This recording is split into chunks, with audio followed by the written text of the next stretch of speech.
from Food Kitchen. We are making vegetable stock or broth or stock. It's the same thing when it comes to vegetables. So we're gonna go ahead and get started. I've just got some vegetables here prepped to go. My water is almost boiling. I have 1 bay leaf. I'm gonna stick that in there. I have a couple of 5-ish sprigs of thyme. Stick that in there. We have a turnip. And all I'm gonna do with my turnip is, oh, you probably can't see that with that big old leek in the way, so let's just move it over here. I'm gonna take this and I'm just gonna cut it in half. That's really all you need to do. Seriously guys, vegetable stock is so easy and I use it in so many recipes. So, pepper, onion, just kidding. In it goes, whole, no kidding. Carrots, you can peel them if you want, you don't have to. I am gonna trim just the little ends off, but I'm not gonna peel them. I washed them really well. I trust myself. So I'm just gonna take my carrots, cut them in half, and stick them in. Parsnips, these give great flavor to your stock. If you've never tried them, I encourage you to do so. So again, we're just gonna cut them in half. One's gonna roll away. We're gonna catch it anyway and stick it right there in our pot. What did you look at last? Celery, I've got 3 celeries.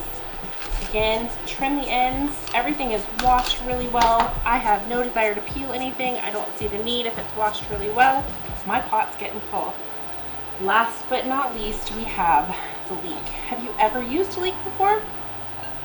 They have some really great flavors to add to your stock, some soups among other things. So all I'm gonna do is take the ends, just like everything else. I've washed this really well. Leeks have a lot of dirt on the inside in between the leaves, so it takes a little extra effort. I'm gonna cut the green part off, the dark green, so that I have this. This I'm gonna save to put in a soup. So what I'm gonna do is I'm gonna stick these in my cold water bowl here. And the reason I'm gonna do that is I wanna get all the leaves separated. See, I don't know if you can see, there's a little dirt in there. And the tighter the leaves go, the more dirt there's gonna be. So you just wanna get them all rinsed out really well. You don't need to chop them up or anything, but you do need to get them well rinsed in a bowl of water. And I use a bowl instead of a colander so that the dirt can float away. Sometimes when you use a colander, it just falls down to another piece and sticks to it. You can then drain it into a colander if you want. Personally, I like to make sure they're rinsed really well. And I think that looks pretty good.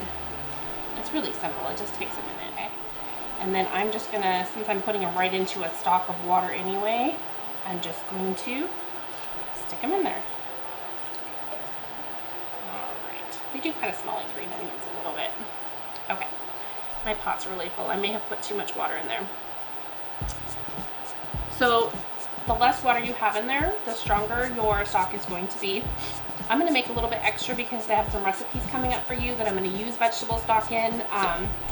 See, I don't know if you can see, this water's a little cloudy now that I've rinsed it, but I'm done with that water. I'm just going to pitch it.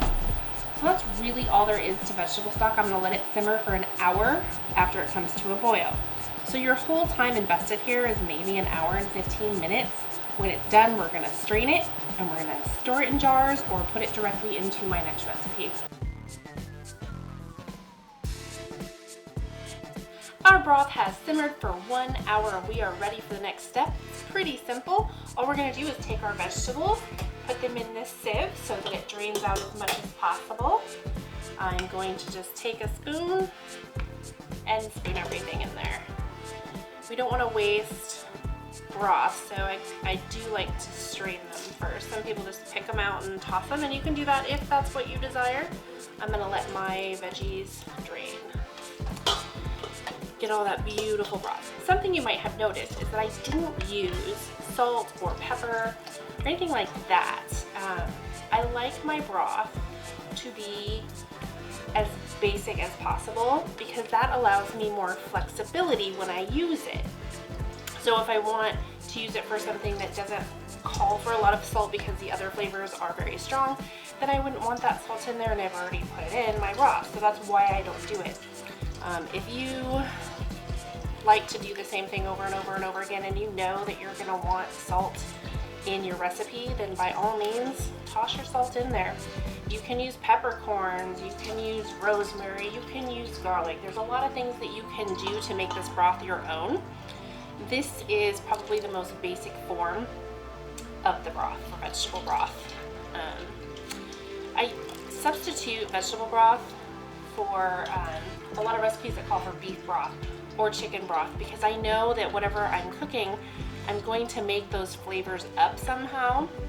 And vegetable broth is one of the least expensive that you can make because our meats are pricier than the vegetables are. Okay, there we go. I'm just going to take this over to the sink. After your vegetables have cooled off, you can go ahead and toss them. You can put them in your compost, whatever it is you want to do with them. For me, they're too mushy to use for anything else, so I just go ahead and you make my broth and then I'm done with them. Feel free to play with your flavor profile. You can add things like cloves, star anise, peppercorns, garlic cloves, all kinds of different herbs and spices to change the flavor of your broth. I keep mine basic because I like to change my broth flavor in the dish that I'm preparing.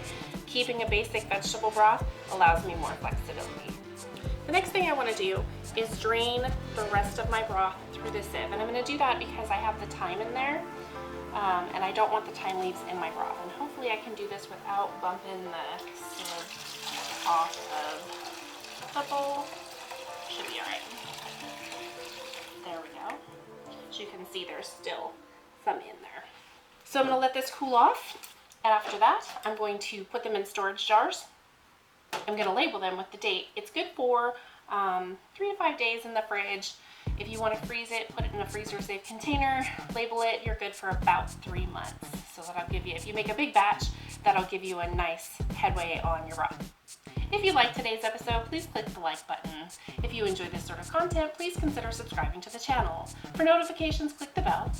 Recipe and directions are down in the description below. If there's something you'd like to see us make, please tell us what it is in the comments below. From our kitchen to yours, let's make food from food.